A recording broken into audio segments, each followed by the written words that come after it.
But tonight I want to introduce our filmmakers who did this wonderful documentary for us.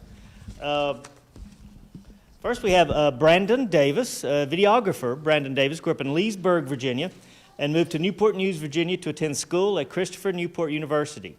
In May 2022, he achieved a degree in marketing with a photography and video art minor. In college, he served as a Bonner service scholar, volunteering 300 hours per year in the Newport News community. Through his service, he began his photography journey and learned the value of effective storytelling. By working on a variety of projects, he has expanded his portfolio to weddings, music videos, commercials, and now documentaries.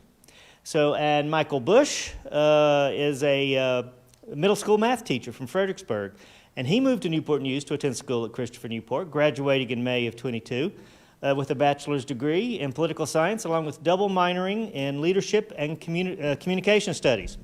Throughout college, he was a Bonner scholar as well. Let me flip my page.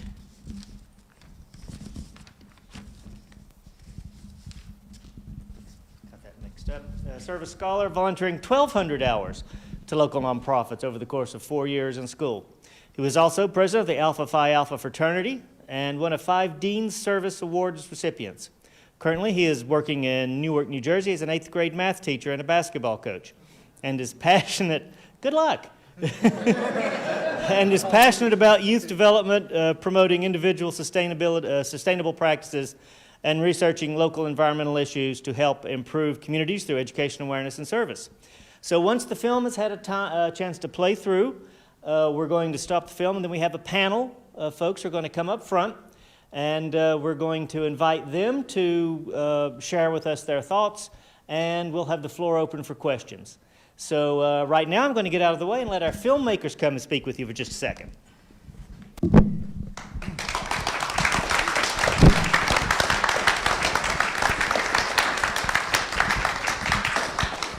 Hello, everyone. Hello, everyone. Thank you. I'm Brandon. I'm so happy to be here. This is just such an honor. Thank you all for coming. I'm so proud of this film and proud of the continual effort from everyone to share it and continue the dialogue around this topic. So thank you all for coming. The film is about the coal terminal in Southeast Newport News and its impact on... Out of frame. Stand in front of the... There you go. I understand. All right, now that makes more sense. So the film is about the coal terminal in Southeast Newport News and its impact on the community. We spent 3 months planning, filming, researching, interviewing, and editing to create this, what you see here. Since then, which was a year ago, it has been in 2 museums thanks to Dr. Finn's research and his exhibit, and won first place in the Richmond Environmental Film Festival.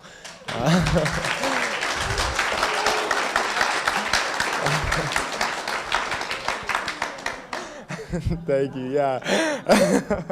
So yeah, I'm super honored, super blessed, very happy to be here, and yeah.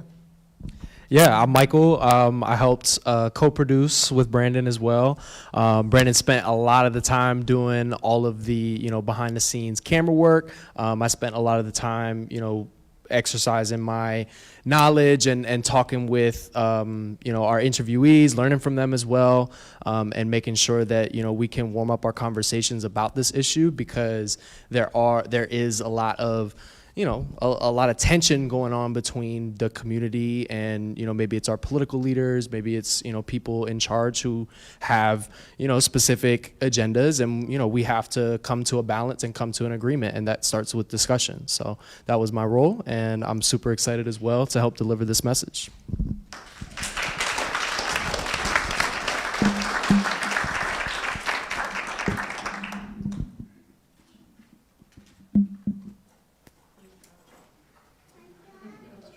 Coal has been here, at least 100 years.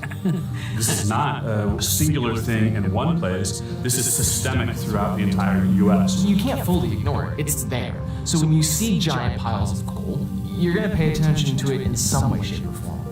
What are they doing in our community? Why is this being allowed? What does this entire system look like?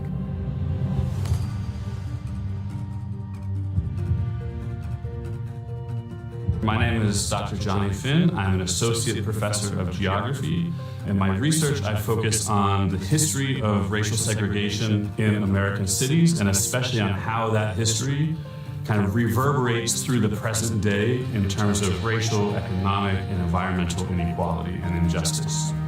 The coal facility that is just on the kind of the west end of Southeast Newport News is one of really dozens of environmental toxins surrounding one of the most marginalized communities in the city.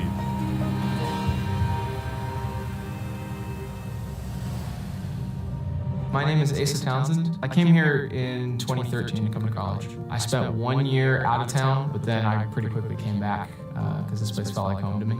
A couple things that I've picked up on, I realized that their main function is to transport, which is fitting because of where they're located, right? I mean, we can get the coal onto trains, we can get it onto boats or barges, and I think Newport News and Norfolk export possibly more coal than any other location in the U.S. My name is McKinley Price, born here in Newport News. I've been mayor now going on 12 years. As it comes in on the train, it is placed depending upon the grade in various piles. So companies or industries own or lease various plots where that coal is stored. Some of that coal is used to generate power, and some of that coal is used as like a metallurgic coal for the process of steel making. Having those things, the existence of a coal terminal or a shipyard or a garbage incinerator lowers the value of land surrounding it, which effectively economically pushes lower income communities closer to those areas and creates a situation in which, in order to buy yourself away from this environmental toxin, you have to have the economic resources to do so.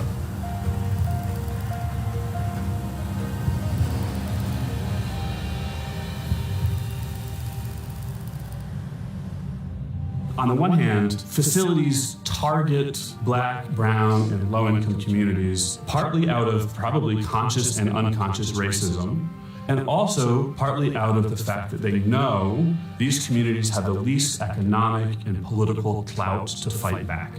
Hi, my name is Yugonda Sample-Jones. I am a resident in the East End community of Newport News. I'm a business owner, and I'm a fighter for what's right. I think people that actually live there, because it has been there for so long, feel like it's nothing that can be done. Just a part of life of living downtown. But downtown is being gentrified. And trust and believe, when we get a different demographics of people who know how to fight for environmental justice, then things are going to be done. So why not do it now while the people have been suffered for so many years in the community? Get it done now. I would love to believe that organizations do everything that they can to make sure that those potential negative effects is mitigated in some way, shape, or form. They are a company that has made sure that the regulations as far as environmental controls that the state puts on them have been sought. But I don't know to what extent the coal depot is going above and beyond. Maybe they're doing what they have to do, and maybe that's it. No matter what controls you have on dust and whatnot, there's going to be dust. I mean, I live in this community as well, and always on my back porch, there's always dust that we have to wash down and whatnot. So you figure if it's on furniture, if it's in your yard, it's also going to get into your lungs and into your system. And what you see on this map, the geography of asthma is largely the same as the racial geography. And so we can start to kind of suss out these relationships or these correlations between the production of racial inequality, the production of economic inequality, and how it has impacts on different kinds of health indicators, including, in this case, asthma. My name is Angela Harris, born and raised in Newport News, Virginia. When we talk about environmental justice, we're taking a holistic approach that is not just the natural, it's the political, the cultural, the economical, as well as the spiritual. We need someone that is educated on the projects that are happening and make sure that the people that are doing the research, the people that are spending the money are connected with the people who are affected. And then you get a real synopsis of what we can do to make changes and how they can work. I would like to see funding placed knowing what the future is going to be for a company like this. So when we stop using coal as a resource, being able to change the environment back to what it was. We can't just pretend that if the coal depot just magically disappeared tomorrow, that everything would be fixed. And so if we engage in a more gradual transition towards cleaner energy, that company will be forced to either adjust to do something cleaner, or they will shrink over time. Most people, if it doesn't affect them directly, they don't care about it. They have no desire or interest in trying to, so that's somebody else's problem. Well, it doesn't affect me. I don't have any coal in my furniture. My car is clean. Everybody have a role at the table, and that way we can all move from a position of strength. We have a lot to do regarding our relationship with our environment. If we're putting in all of that time, effort, money, research, and science into making what's obviously a finite and dirty energy production a little bit better, how much of that can we dial back into looking at cleaner energy options in the first place? We are a midpoint between Williamsburg and Virginia Beach. We can really bring a vision where people will love to come here and visit. Look at the potential of what this could be. I mean, we're waterfront, deep water. This could be a small Manhattan. Think of that. But it's not going to happen until the funding is available to clean this environment up. So I think it would benefit not only the city of Newport News, but the region for the potential of what this property could be.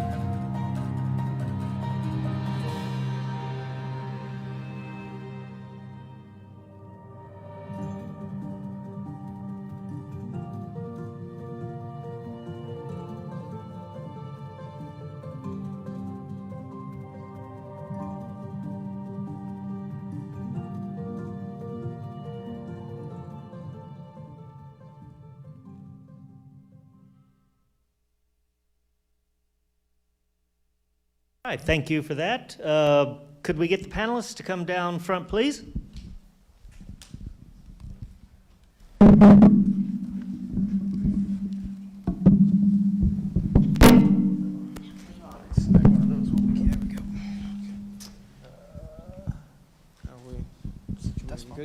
Okay.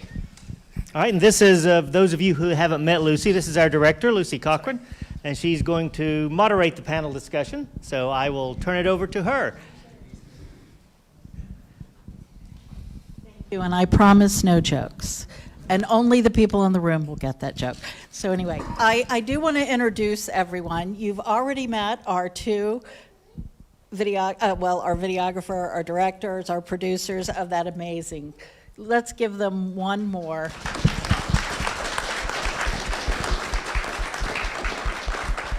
Thank you. And before I start, I do want to say right before the presentation began, we did hear that McKinley Price wasn't able to attend. We did expect him, so we hope everything's okay. But I almost feel like I would be a teacher and be patting everyone on the head. But this is this is Asa Townsend, and I think you saw him in the documentary. And I just want to make sure I get this correct. You are you're a board member of the Hampton Roads Urban Agriculture. Correct. Thank you. And now I'm going to switch over here. And you also saw the rest of these people. I'd like to next go to Yugonda, and I am pronouncing that correctly, thank you, Yugonda Sample-Jones, and she is the director of Empower All. And then I have Angela Harris. She is the founder of Southeast Care Coalition. And then oh, thank you so much. And then I have Dr. Johnny Finn, and he is actually chair of the Department of Sociology, Social Work, and Anthropology at CNU University. So now I want to immediately go in, because I think we're going to have a great conversation, and have some questions posed to you. And actually, the first two questions, you might not be expecting these, but I want to pose the questions that we were going to ask former Mayor McKinley Price, and see if any of y'all, through the work you've been doing, have had a chance to explore this yourself.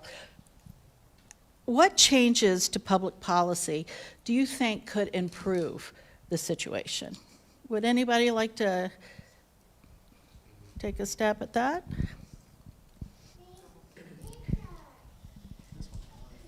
So I'll take that one. So for the last 40 years, our elders and ancestors has been fighting this cold situation. A lot of people don't know that the coal pile that we see now is actually built on a cemetery. So I think that if the city of Newport News realistically wanted to do something about the problem, they need to start by telling the truth and about the history of Newport News itself. And once we tell the truth, then we can identify with the 3 different coal situations, not just BTA. You have Kendall Morgan, and then you have another coal facility back there, so it's 3. And I will, with all due respect, I would say to DTA, we thank them for coming to the table to help us try to address the issue as opposed to neglecting it like we're going away, because we're not going anywhere. Thank you so much. Anybody else want to speak? That was amazing, because I think we learned a lot just from what you said. Thank you. Exactly. What barriers, if any, do y'all think are in place already to mitigate the spread of dust and runoff? Are there any? Are y'all familiar with any that are? So my name is Angela Harris, and I'm born and raised in Newport News, Virginia. I've been on the front line with our elders and now ancestors for 30 years, so this coal situation is not new to me. Again, in order to address the situation, we have to tell the truth, and we have to own our stuff. And we have to make sure that as we're voting people in to say they represent us or they care about us, one, they know the history of our area and they know our fight. Because if they don't know the history of our area, they don't know our fight, then they don't know that we've been fighting the same fight since 1958 when Hampton decided not to merge with us and fight with us. So, again, if we really, really, really, truly want to address this issue, I think that the citizens in Hampton and Newport News, 1, need to own each other, 2, need to go back to being family, and 3, we need to fight this thing together, not separate. And Norfolk needs to fight with us, because on an old map, if anyone know anything about this area, this is the Virginia colony. We had 4 shires, 8 shires, 13 colonies, now we have 50 states. So let's tell a colonial story. Let's tell a native story, and more important, own your mess and clean it up.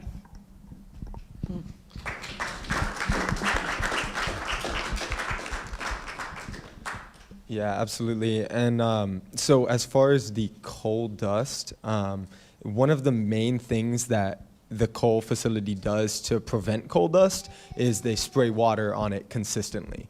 So you could see in a few different shots, you could see water being sprayed. They cycle where they're spraying the water, depending on, like, they'll focus on one area for like 30 seconds, go to the next area for 30 seconds, and they kind of cycle around like that. The water, it does a few things. It limits coal dust in the sense of it kind of weighs the coal down, and it prevents fire, because that much coal is weight that gets compressed and can start a fire. So the water cools down the coal, and it also limits the coal dust. Now the thing about the water then is, as it's getting sprayed consistently over a long period of time, it then seeps down into the soil, and it seeps down into, like, can run off into the James River. So there's benefits to the water being sprayed. It's kind of necessary. But as far as like what other things are they doing to prevent coal dust from spreading, it doesn't seem like much. DTA is the only one that's spraying the water. I just want to make that known. DTA is spraying the water. DTA is the only one of the 3 coal pals that came to the table with the Southeast Care Coalition in the beginning. Over Norfolk, they have like a container system to cover the coal to make sure it's just not going in the air. So DTA is spraying the water. We thank DTA for spraying the water. But if there's any scientist out here anywhere that has a solution, please go talk to the owner of DTA. He has an open door policy. And again, DTA was the only one out of the 3 that came to the table to say, hey, what can we do with you guys? And just a reminder that coal comes from West Virginia, and we are a holding plant for the coal. So just that alone, knowing that the coal pile is built on the cemetery and that they dug up some of our ancestors, because you know they left some of us under that coal, and they moved us from that coal area over to the Green Lawn Cemetery. So again, know the history of our area, tell the truth, choose some politicians that, well, they all lie, but some of them that's trying to tell the truth a little bit. But as you're voting people in, do a background check on them. Make sure that they know the history of your area and that they are themselves not doing what's going on at the contraband situation where he say, I don't know the story, I'm not from the area. Yeah, that's a really interesting point, that this area is just a holding point. So the coal does get mined from West Virginia, and that's a huge mine. And it has its own issues on the local community that is also primarily around the coal facility the coal mine is a low income area, and they have similar issues related to health, which is really telling. But so the coal comes down on the train from West Virginia and then stops here and in Norfolk at these facilities, and then it gets loaded onto ships, which then gets exported internationally. So this is like a holding zone where it then gets spread all over the world. And you know, this area, the Chesapeake Bay or James River area, is like huge hotspot for commerce, and coal is just one of the, and military, coal is just one of those things that gets shipped out of here. And so, oh, go ahead. On that note, we just don't want to even let no one leave here thinking that the coal is our only problem, because it's not.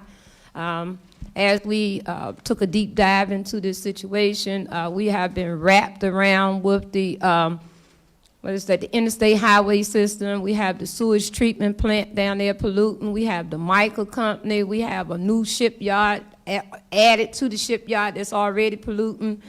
We have, let me see, we have the railroad.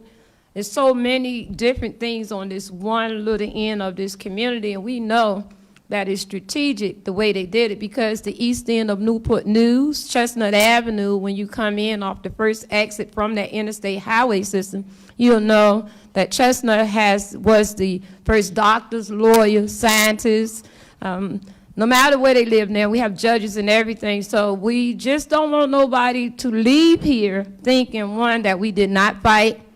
All 4 of our black high schools were shut down since 1971, Carver, Phoenix, Pembroke, and Huntington. Since 1971, all of our black doctors, lawyers, they rezoned on our ancestors to make sure that they couldn't take the commercial buildings. They turned them into residential. So this has been a fight, a real fight, and we still here. We're not going anywhere. My name is Angela Harris. My mother's name is Mary Williams. Her mother's name was Rosetta Hill. Her mother's name was Mary Virgin Thomas. My Thomas family built the first house of prayer for all people. Her mother's name was Rosa Gray, and her mother's name was Mary Brown. So with that being said, all family members from all over, even if you can't come back, give back. Let's fight this fight together. There is not just one polluter, there is many. Thank you.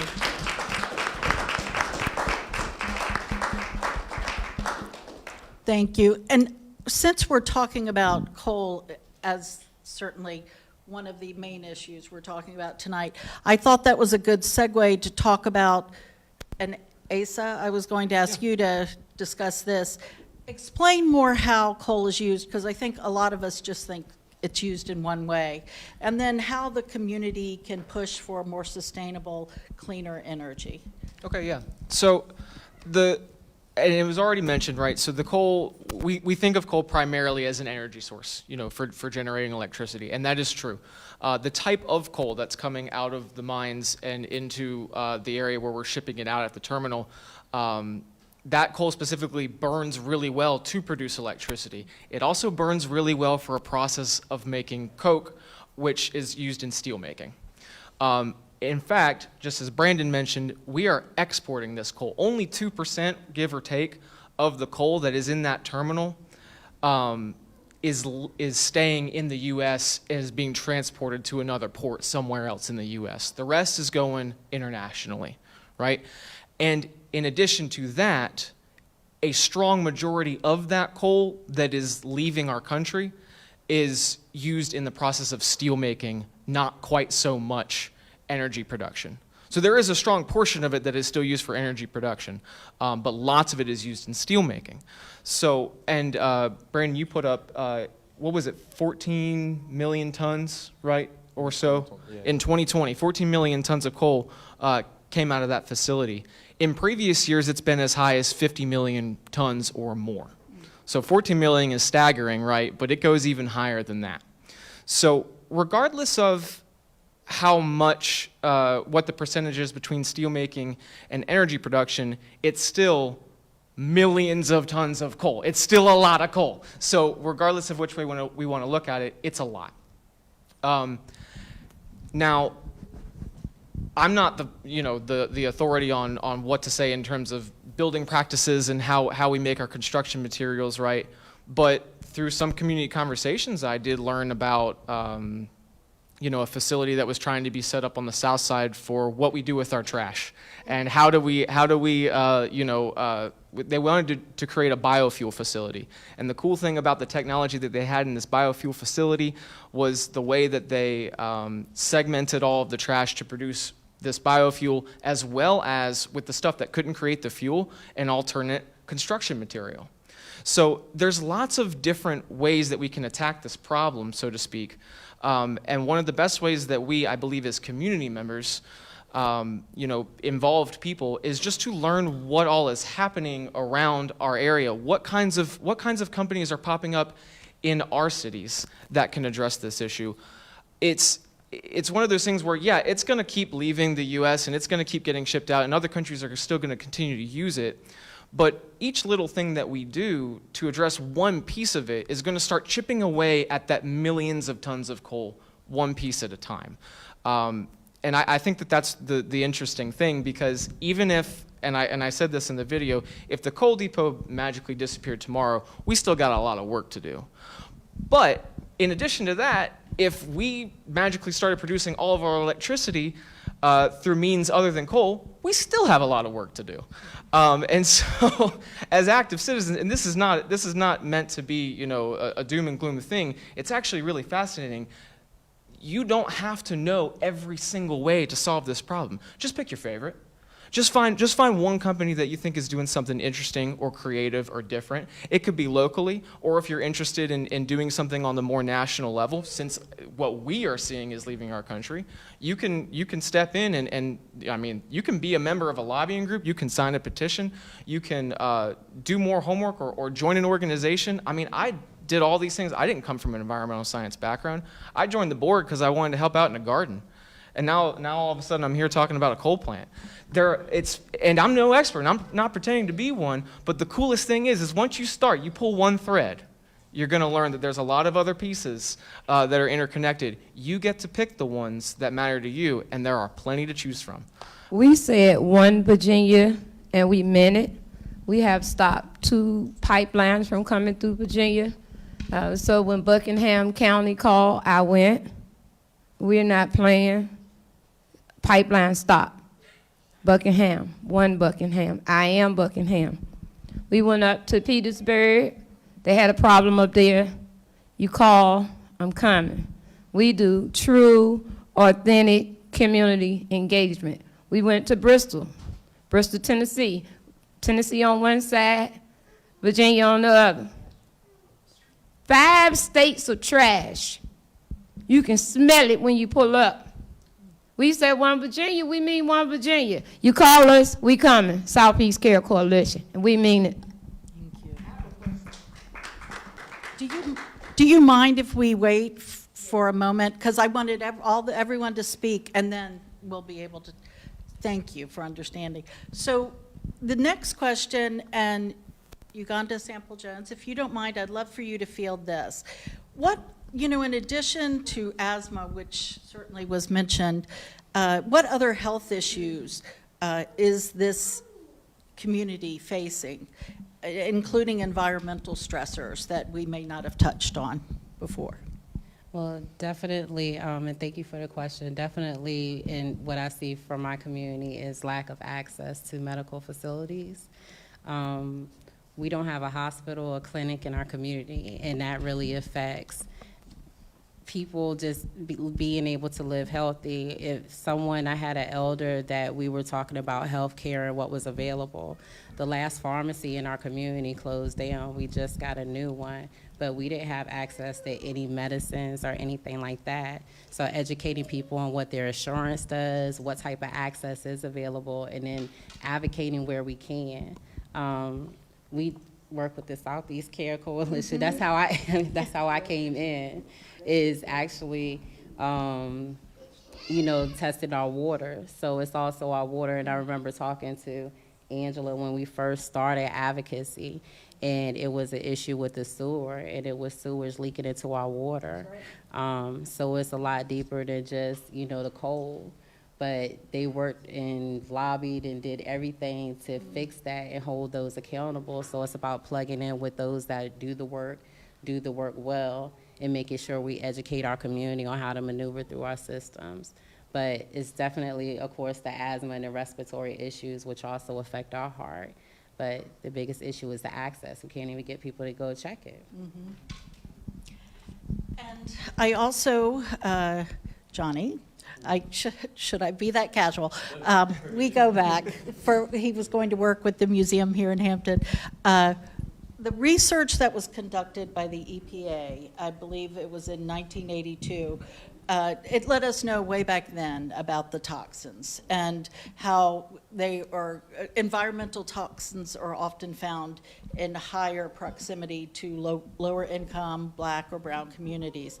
And in the film, you mentioned the historically redlined communities here in Hampton Roads that are experiencing the same situation. Can you share a little more about this related to environmental injustice and redlining? Sure, thanks, and good evening, everyone, and thanks for the invitation to be on the panel and to be with this amazing company here. So redlining, if you've heard of it, it refers kind of now colloquially to kind of a broad category of discriminatory housing policies and practices across much of the 20th century. Going all the way back to the Great Depression, of deciding what neighborhoods the federal government should invest in to help homeowners out during a time of economic crisis, and what neighborhoods were not worth it, what neighborhoods were too hazardous to be worth investing federal resources in housing assistance.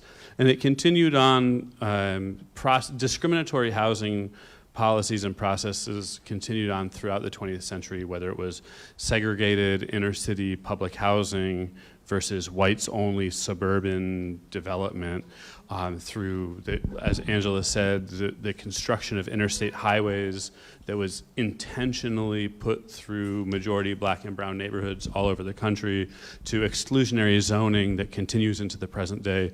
Is this whole suite of federal and state policies and also practices of realtors, of urban planners, of banks that effectively invest lots and lots of resources. I like that enthusiasm. Invest lots and lots of resources into white neighborhoods and suck those resources out of Black and brown neighborhoods. We call this disinvestment. And what this ends up with is that environmentally speaking, the connection between housing policy and the environment is that what this ends up with is we invest in green spaces and parks and tree canopy and clean air and clean water and lead-free piping and all kinds of environmental amenities and benefits. We invest tremendous amounts of public funds into those things in predominantly white neighborhoods, in predominantly white and middle and upper income neighborhoods. And at best, we don't do that for black and brown neighborhoods. And oftentimes, we intentionally remove those things from black and brown neighborhoods. And you need look no further than Flint, Michigan, just a couple of years ago, for a prime example of the catastrophic intersection of disinvestment and environmental racism that resulted in the actual deaths of lots of people. People were sent to prison, ended up being sent to prison for that, for what happened in Flint, Michigan. And so the history of housing and discriminatory racist housing policies and practices is intimately tied up with the history of environmental racism, to the point that today what we see when we look around, we see these landscapes of inequality that we inhabit in the present day. There's no way to kind of disentangle the racist causation on the one hand and the environmental inequality that comes out as a result. I think that more or less. I think it did a great job. And one thing I will say as an audience member, it's amazing that you see so many different parts of our community coming together. You see Angela, who has done this amazing job advocating and being there to help everyone. You have Yugonda being a part of this community and leading. You have these two great documentarians making a difference. You have the academic world, and you have someone committed to the environment. All of these people have come together to make a difference in the community. It's really powerful. So I want to thank you all for that.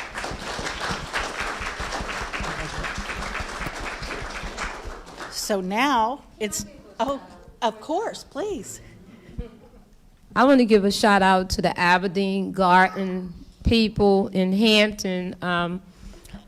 But I just want to say that sometimes people forget, but the Aberdeen Garden original name is the Newport News Homestead. Mm-hmm. And we want to say that out of all 100 planned communities, the Aberdeen Garden community still exists. They just did a documentary about it. And so if you have loved ones and family members from the east end of Newport News, the east end of Newport News is 39th Street to 25th Street, from Oak Avenue over to Orchid Avenue. We would love for you guys to come back home and participate in the cleanup. And when we say cleanup, we mean help the children 35 and under. Economic development, trade, training, and skill. First time home ownership in the Entrepreneur Club. 35 and under. You are amazing, Angela, I have to tell you. So I know you were the first person who had a question, so please, thank you for being so patient. I can do this one. I'm slow, so Alan's going to run. Okay. My name is LaTanya Winters, and I'm an accountant's assistant for Michael Rogers Sr. at 618 Aberdeen Road, Hampton, Virginia. Michael Rogers was born in downtown Newport News. As a youth, he moved to Shell Road in Hampton, Virginia. His parents were married. Long story short, he ended up having one parent. And he wanted something better for his life, went to college. I think a lot of people know him. And his dream was to go work at the IRS. He became an accountant, forensic. He got there, I'm his assistant, so I hear this every day. He got there, and when he got there, he didn't like what he discovered, so he wanted to come back to the community in which he was raised to teach financial literacy, investments. So every day, even though we're a tax accountant office, we preach to our customers, the young individuals that she's talking about that's 35 and under. We believe in group economics. And I did not hear much about the finance of the coal.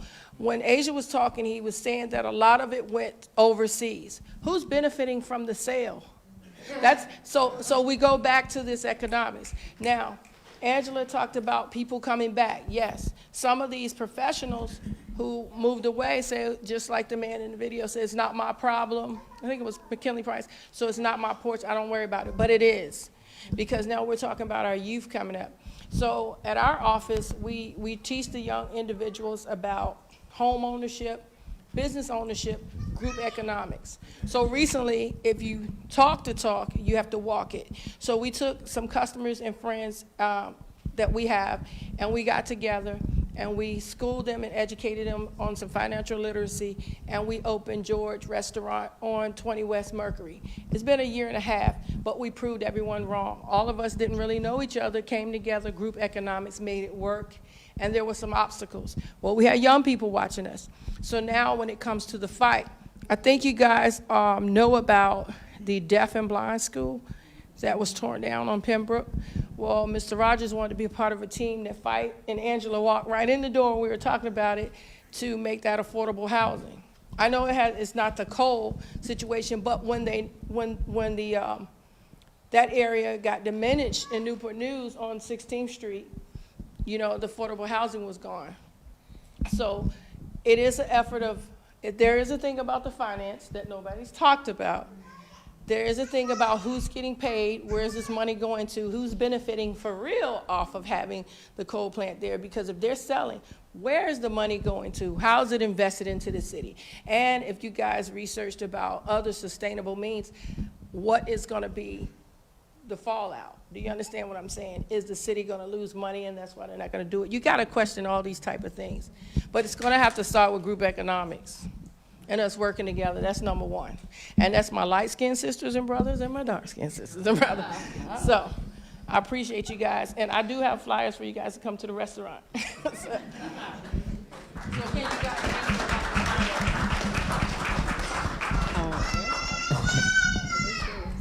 As far as, I'm sorry, as far as the money from the coal, I mean, we don't see it. What I know is that the Choice Neighborhood Initiative has came downtown, and that's the project that you spoke of, where we tore down Ridley Circle. Yes. That's where I really started this type of activism, because I had to plug into Angela and what she was doing. With the Choice Neighborhood Initiative, the residents had to be at the table in order to get this $30 million grant to revitalize our community. That's how I really started, because before I was in the school system, fighting the school system. But this hit home because they said that we can be at the table, and I was the youngest person at the table. I said, okay, I'm gonna be there. I became the liaison, and as we went along with the planning grant, I became an advocate for the community. And I really didn't understand that I was pretty much a buffer, because I didn't have any power. Our voice was at the table, and they used it to get the money. But when the money came, like, we weren't really valued. So now we're dealing with a situation where we have children who were living in apartments where the mold is taller than they are. And it's still happening in places like Aqua Vista. I'm not sure if it's because of the seawater or whatever, but it's apartments out there in housing that really need to be torn down, but children are living in it because we're in a housing disparity. So when the Choice Neighborhood Initiative came, and we're in the middle of it, I think we have a year and a half to go. We had one people plan. We had a group that was in charge of the people plan, and they were in charge of educating our community, providing the financial literacy, providing the education, the home ownership classes. They failed. They ended up getting fired from it, and then we had to come in with someone else. So now we have another people plan, and they're working behind the ball trying to educate our community and pick up the ball where the other organization failed. But we still have families that have moved away from the project. We have families that are in Hampton that aren't getting the resources, but yet downtown and this whole revitalization project is built off of their bags. But they're not going to have the benefit of increasing their income or getting their access to education or workforce development like they were promised in order to get this grant. So now we have people that are homeless that have Section 8 vouchers, but they don't have any place to go. But now we have these beautiful buildings coming up downtown. We have all the new school that's coming on 16th and Jefferson. But who is it for? Because we certainly can't afford to live in the new apartments that are being built. So who are they doing this for? And when they get who they want in there, I don't know who this they is, but whoever can afford a $2,000 two-bedroom apartment, when they get whoever they want into this space, then I'm sure that the coal field and the dust will be addressed. So it's not fair because it's been so much taken out of our community to miseducate people, to keep people oppressed, and then you hold them down, move them away, and take what they have. And attack anyone that tries to fight. Attack. It's an attack. So thank you for your work. I can add one piece to the financial element of as well, as terms of financial and housing. It's actually a hilariously bad move for a city to take a look at a higher density, long-time historical established community of any kind and to rapidly disinvest in it in any way, or to continue to allow any level of pollutants to overshadow it, because when you have higher density historical communities, in their infrastructure, they can be very, very, very strong. They can produce far more money than newer suburbs coming in. There's a higher number of houses there. There's a higher density of people there, and so the tax revenue, even just like raw, if the city was running it like a business, that is a really good area to put money into, to pay attention to, and to allow for stronger growth in, because they would benefit more from that than from propping up other newer, lower density neighborhoods that are now, those new things that are going to come up, that's just subsidized costs from everything that they take from what they're putting into by allowing the coal depot to continue doing what it is that they're doing. When in reality, there is an asset already in place that deserves a better investment that would ultimately, long-term, not only work really well for the city financially, because they'd be able to raise the property values again gradually in a way that doesn't run people out and allow for those families to take back a certain level of wealth that's been taken away from them over generations, but also the people themselves will benefit from that as well. So it's something that it feels really backwards when you look at it, but those kinds of communities are the ones that actually stand to be more economically solvent than many other new developments that we're creating in our communities nowadays. I want to say this. I think educating the people, the citizens, the difference between an independent city and a city. So what we did not know, and I'm 50, we didn't know we owned the land. So when they came to the table with the framework for the future for 2030, we was at the table. We were woke. We was at the table. We now know we own all the land. So it don't matter where you are across the United States of America. If you are part of this Newport News East End story, you want to come back home for the family reunion, because not only do now we know we own the land, we just reclaimed 14 acres of land in Fairfax County, Virginia, without a lawyer, Angela Harris, and that lady that's going to ask the next question. So believe in yourselves, teach your children the truth, and know one thing for sure and two things for certain. We ain't going nowhere, we still here. Good evening, everybody. I'm Chief Rosa Holmes Turner, and I'm from the Surrey side of the James River. And so, yes, we are fighting. I represent two tribes right now that are sister tribes, the Keokahonic and the Wawaskayak. For those of you who may not know, those are your original tribes that Captain John Smith met, and yes, we are still here. And so one of the things I wanted to say to the gentleman, too, is that when you talked about the trash, proposed trash item, and we also had ODEC, Old Dominion Electric Cooperative, that did a $3 billion proposed coal power plant over on our side in Surrey County. We, the tribal members, stood up against them. They had 5 attorneys making over $500,000, and we had our little local Surrey County attorney, Michael Drury, that whipped his tail, all of their tails. And we now are reclaiming our 1,600 acres of land that we will not allow them, but the same amount of $3 billion that they were going to give to ODAC and Dominion Energy will be coming to the tribe so that we can determine what research and development we're going to do for our own energy in our rural areas. That's one thing we're doing. The other things, yeah, we do read. We do read, we read everything. And the other thing that I want to say too when it comes to this coal issue, because it is an issue, we go back all the way to the 1970s when the Keepone killed our James River and our oyster beds that the federal government still has not cleaned up. They ignore it instead of cleaning it up. And the other thing I wanted to say, one word that I don't hear y'all saying, two words that I don't hear you saying in your nice proposed thing of what they're saying about the downtown and the lands and the potential and the development. It's still called colonization and it's still called encroachment.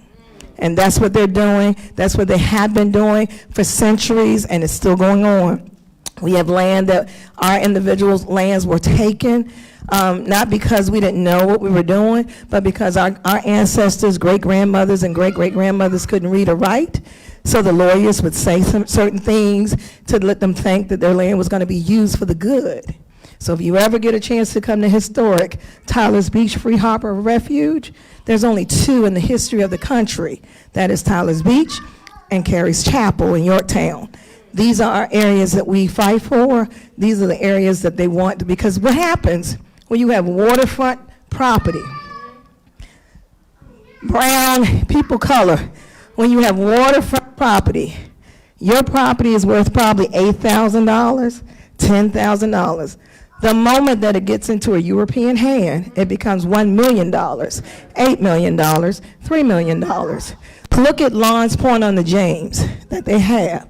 This individual community sold in 15 minutes, 150 lots, 15 minutes. And they sold it, and they plagiarized the numbers and everything else. Well, we're reclaiming the land. Because one of the things that our tribal treaties say is that you will not develop within a 3 to 5 mile radius of an Indian town. Those are things. So when you talk about not knowing who gets the money in the coal plant, and for your former mayor to say that it wasn't in his backyard or it didn't matter to him, somebody had to sign the signature. The city of Newport News is not letting that coal plant come in their yard, and they don't have money coming into it. And the other thing about the $30 million grant that you're talking about, we sat down with the manager. One of the things I asked, because I'm a design builder, everything from aircraft carriers and submarines to now houses and commercial buildings.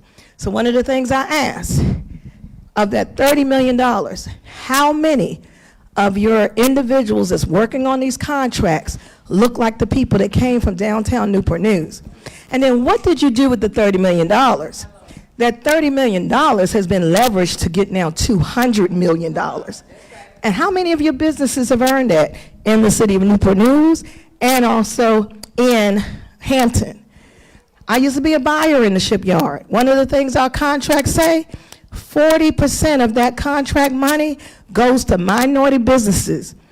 It was part of our evaluation that we would make sure that we took somebody, a minority business from the area, and hand carried them and let them go from start to finish on that contract.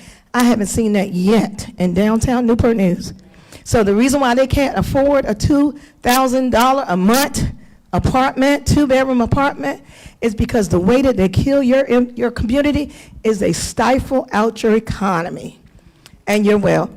So you may go, if you're on any kind of substance or some kind of subsidy, then you can't have $2,000 a month in the bank.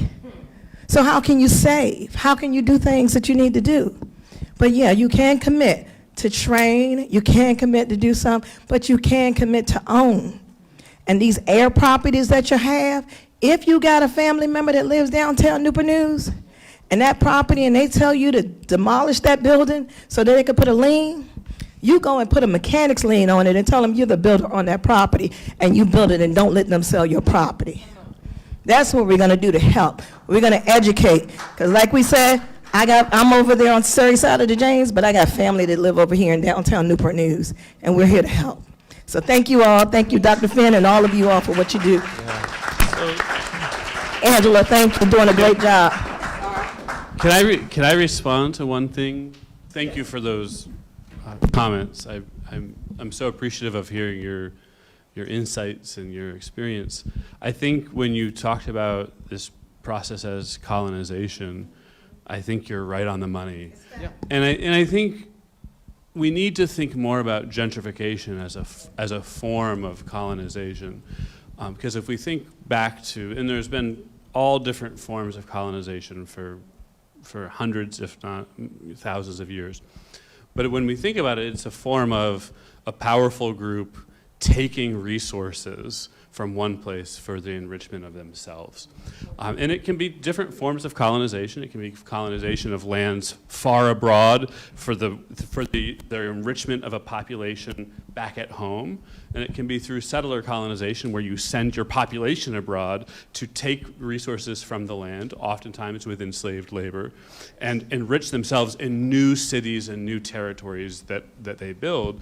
And if we think about this on a micro level, this is with important differences, but in broad strokes, this is the history of 20th and now 21st century urban gentrification, and the displacement of people in neighborhoods and cities that have been disinvested for a century or more. Now, where the economic and political power is realizing that there lies very real economic benefit to be gathered, and under slightly different circumstances from the urban blight that has been engineered through disinvestment. Now, under slightly different circumstances, with a little bit of federal money here and a little bit of private investor money there, huge profits can be realized through the displacement of the people who have been living there for the last 50, 100, 150 years. And so I think it's all that to say you're right on the money in characterizing these 21st century urban processes as a form of colonization. So thank you. I appreciate your comments. Just to add to that, one of the things we don't say, it's not really gentrification, it's paper genocide. That's right. Because the people haven't left.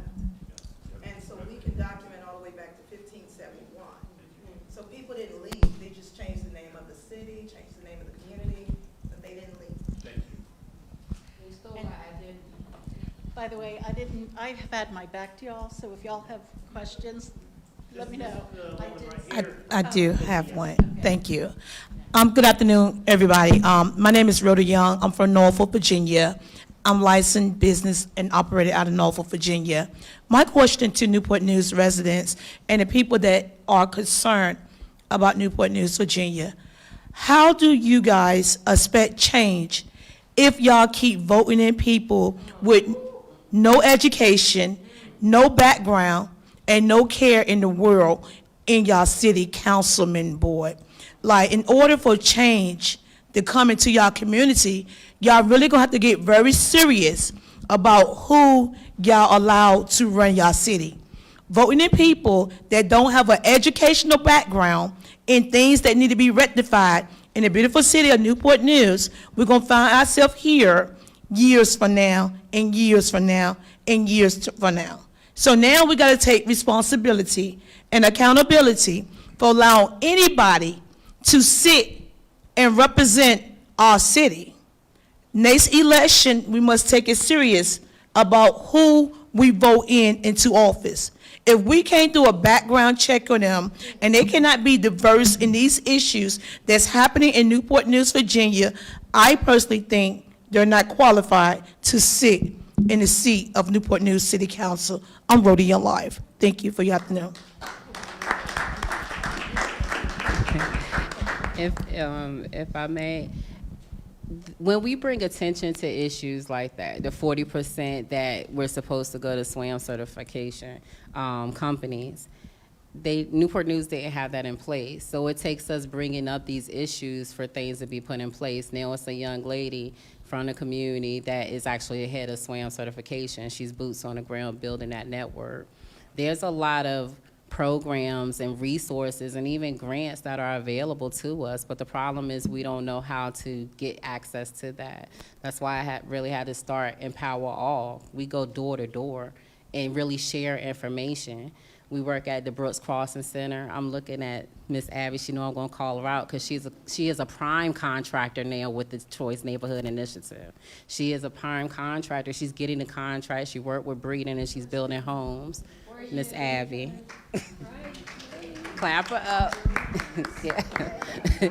Yeah. But so it's far and in between, but it takes us doing the work to educate our community on how to make these things happen. We have young people from Ridley Circle that started their own businesses and are successful now just by having the knowledge of the grants that are available. We have the Choice Neighborhood Initiative Citizens Advisory Committee. I just took over as chair. We need you on that because you know how to fight.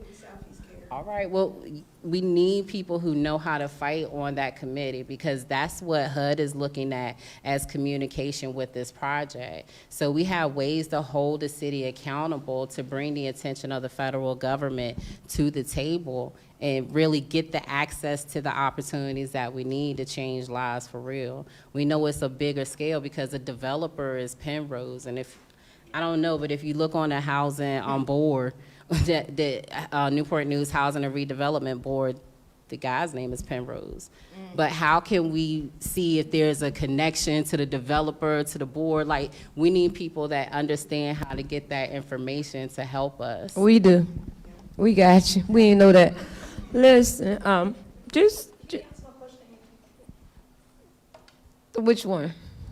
Why do you all allow people without an educational background on the issues that Newport News, Virginia have? Why do y'all allow them to be voted into office? Well, I think that we need to do more leadership forums. I think that we need to protect people that's running so that they are not targeted and harassed and ran off the road. It's a lot. But I think we need to educate our youth, 35 and under. I don't think we need to put anyone over 35 in office because everybody is in bed with each other for whatever reason, whether it's the church bed, the political bed, the bed, they in bed. But I wanted this mic because I want Dr. Bristol to stand because she's here. Dr. Margaret Bristol, please stand. So when we first got involved with this environmental justice stuff, stand, please stand, please. And you need to actually come and join these babies because when we first took a hit at this environmental justice stuff, our first book is called The Magical Tree. So if y'all don't have a copy of our book, The Magical Tree, yes, Dr. Bristol, please join the group. It's only appropriate that you join this group because without our elders, we wouldn't be here. So when we first took a hit at this thing, Dr. Bristol, born and raised in our community, Huntington High School alumnus, she really put the boots to the ground. And so Mr. Linwood DeBrew, our mentor from the Moulton Community House, the last rock on the beach, right? They had to stop us. They came in and they stole our heating and air, and if anyone have any donations to put our heating and air back in, please do. But Dr. Bristol came to the table. We were over at Walker Village, which they changed the name of Walker Village to Newport Harbor, which they should have never done that. So I've been angry for 30 years. You're just changing things. Changing. So when Dr. Bristol came to the table, wonderful, she wrote The Magical Tree. The Magical Tree is a book. Our first book and our first grant was through EPA. We were the last recipient of the CARE grant, which CARE stood for Community Action for a Renewed Environment. And so one of the biggest and greatest program that really worked at the EPA was the CARE. CARE allowed us grassroots from all over the country to come together twice a year to get to know each other and help each other across the country, across the ports. So Dr. Bristol, your work, these babies' work, all our work in here, I want everybody in here to realize this one thing. Before my aunt Puss left here, she said, know the difference between family and kinfolk. She said family love each other 365 days a year like we do. Like we do. Say kinfolk only show up when they need something, or the meeting at the casket. Don't forget that. If you need Angela, call me and I'm coming. Thank you. Hey, wait a minute, is that Jadakiss? Hey, Jay, come here, Jay. So y'all, I do have to say that I think it's amazing that we're meeting so many incredible people, but our focus tonight, I do want to get us back to the main focus. And I know you've been waiting, and it sounds like someone behind me is waiting as well, but here you go. Thank you. Ladies and gentlemen, I can tell you who's getting the money. The coal companies are getting the money. A.T. Massey, DET, I presume, is Dominion Energy. We've got it bad here with them, but they have literally raped eastern Kentucky and the Cumberland Plateau, which is millions of years old, with instead of going underground and what I forget what the process is called when they scrape up. Strip mining, thank you. So it's bad, and I'm glad to be here tonight to listen and learn, and hopefully be a part of the solution rather than part of the problem. And I think we need to look under the Freedom of Information Act, which of these coal companies is donating to which political campaigns and how much. And if I'm not mistaken, you can find that out under the FOI, Freedom of Information Act.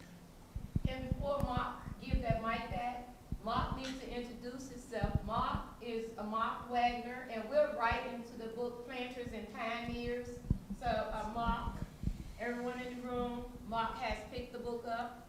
The book is telling the truth. All our families is in the book. So please get Mark's number before he leaves here. There's a big difference between Emmanuel Baptist Church spelled with the I on Saunders Road and Emmanuel Baptist Church spelled with the E that's in Swantown. Tell the truth, love on each other, and remember, we got light-skinned cousins, dark-skinned cousins, and we all human as we leave here. Yeah, really quick. I love this dialogue, and I appreciate everybody for speaking up and sharing your perspectives of it. I would just like to specify something that Mayor Price said in the film. He said a lot of people that aren't from here think that it doesn't affect me, so they don't care about it, rather than him saying, it doesn't affect me, so I don't care about it. So he was talking about other people in that they don't care about this topic. Dr. McKinley Price has actually been to various things related to the issue. Now, obviously, I don't know everything about his perspective of it, but he was very helpful in the researching and sharing his perspective on the topic. And I even saw him at the Virginia Department of Environmental Quality study that they're conducting currently about focusing air monitoring in the community. They're placing various air monitors at different places that the community was able to speak up on specific places where they would choose to place these air monitors, and they're studying specifically for coal dust. So that's a 3-year-long study. So over the course of these next couple years, we're going to get a lot more insight into the topic. So just want to clarify that. We'll have air monitors in the southeast community of Newport News and Lambert's Point over Norfolk. So if you know anyone that lives in the Lambert's Point section of Norfolk, please ask them to get involved. Please call Grace Holmes. She is our DEQ representative, and like we said, the only reason Newport News got this light on them like that, because we've been dying for years and decades, we got this light on us because over Norfolk they built $500,000 homes on contaminated land, and they couldn't figure out how their little light-skinned children kept getting sick and sick and sick. Then they did some research with the oldest environmental group, which is the Sierra Club. So the Southeast Care Coalition has been joined by the Sierra Club, ODU, Christopher Newport, North Carolina Chapel Hill, William and Mary, University of Richmond even came down. But if you do some research on all those universities, right, They all children of William and Mary. And don't forget, William and Mary were cousins when they came and started that school. And ODU is the Old Dominion Land Company. They stole more land than a little bit. Thank you. And I would like to thank those of you in, what, am I not on? Yeah, okay. Yeah, Sierra Club does try to keep us in the loop. Sometimes we listen, sometimes we don't do as much as we should. But I just wanted to say, don't give up on, there, is that better? Okay, sorry.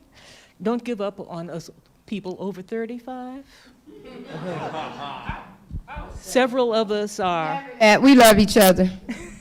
And one of the things that I recommend is if you've got people in there who haven't got all the information yet, educate them. I referred The Black Tax, by a book by Sean Rochester, to Bobby Scott the last time I was in his area of, you know, educating folks and trying to get some of our younger local folks involved in. What was the name of that book?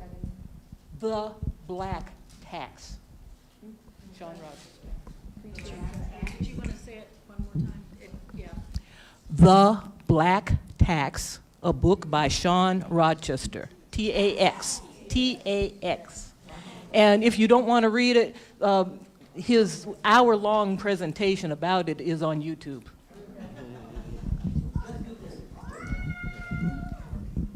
Hi, everybody.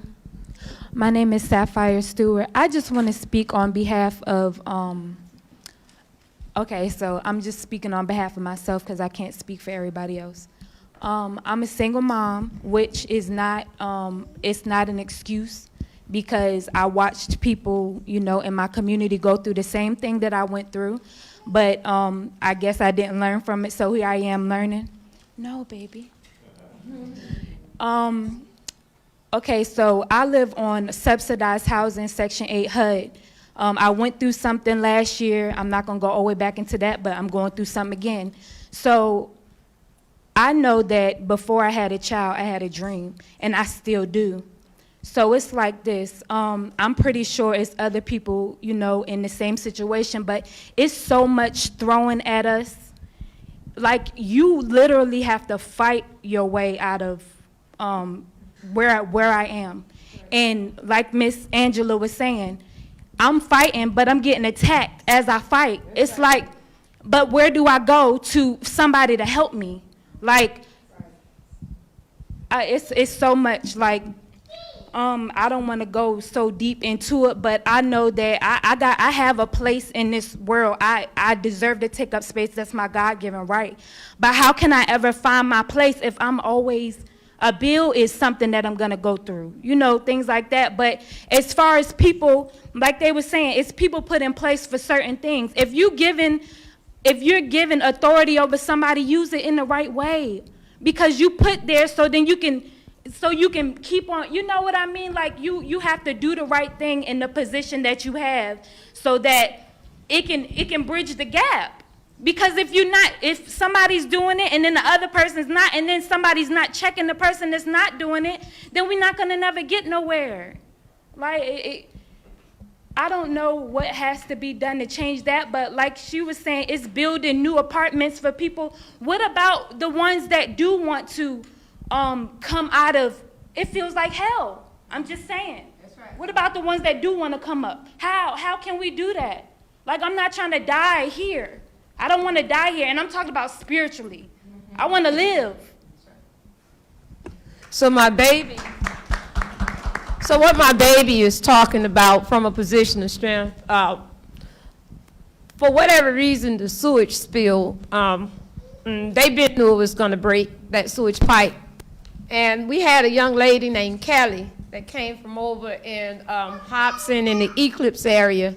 And she just came to Newport News, and she got on 16th Street, and then she just started calling my name, and somebody crazy put me with Kelly. She said 15 after. And I thank them for doing that.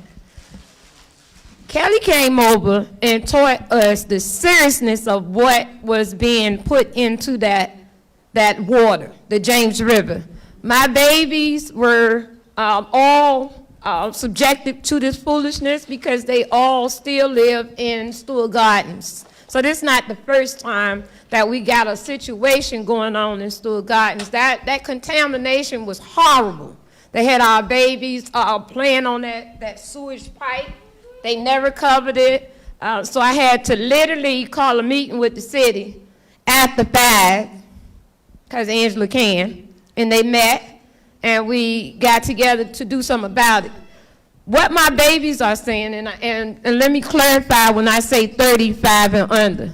35 and older, we all know how and what we've been through to even get to this far. Those babies 35 and under, they don't even have a chance. We got 340 churches, they can't get one church to do nothing. We got a homeless problem in the community. They built a dog shelter. Like, come on, that's rude and disrespectful. And we have a lot of organizations that say they're gonna do a lot of things. Again, this is a cry out for my babies 35 and under, right?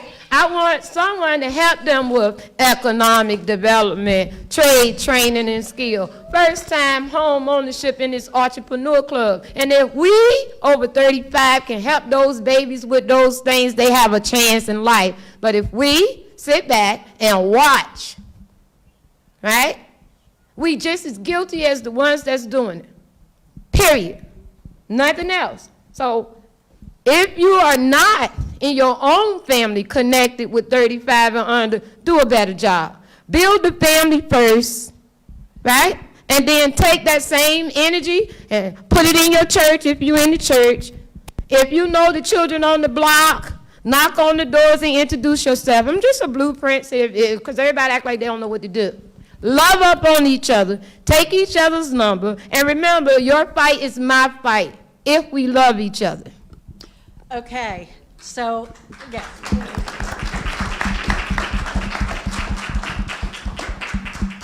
So it's about that time that we need to wrap up, and I was trying to think how to wrap it up, and what we should take away. And I can't think of a better way than the way Angela said. You know, I was gonna say it's a call to arms, but you know what? It's a call to arms, but to wrap our arms around each other and be a real community and help each other and then work on these problems because they are our problems. And that's how I'm walking out of the room. And I hope we are all there together. And I hope you come back, I have to say it, come back to the History Museum. We are a place for the community to talk. And we are so proud and honored that you were all here. So I want to thank you again. Please help me thank them.